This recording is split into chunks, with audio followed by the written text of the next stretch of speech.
actually created my VMCAS account during my freshman year while I was at NC State in ANS 281, so I'd already entered my basic information early on. And then when my application cycle opened in January, I remember feeling overwhelmed by how much there was to complete, so I decided to come back to it later with a different plan.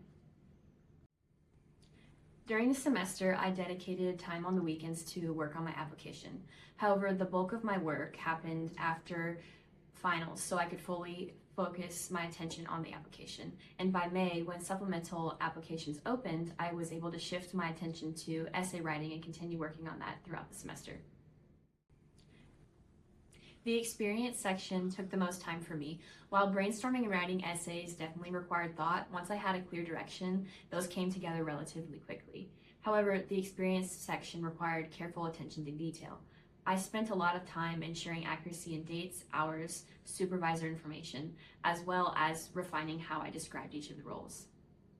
I wanted to clearly highlight my responsibilities and growths throughout these experiences, so I spent a significant amount of time rewording and formatting descriptions to make sure they were concise but impactful.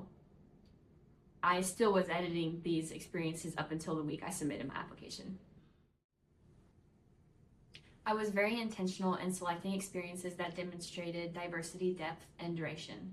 I prioritized roles where I had accumulated substantial hours, typically a minimum of 60 hours.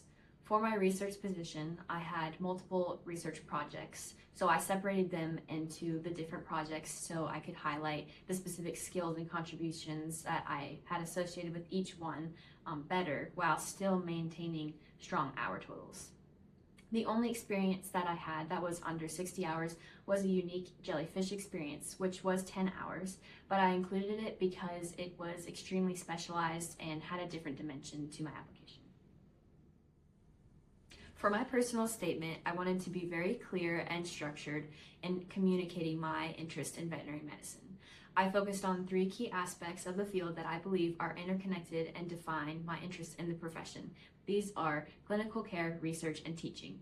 I then supported each of these areas with specific experiences, not necessarily in chronological order, but that they demonstrated my exposure, skills, and growth.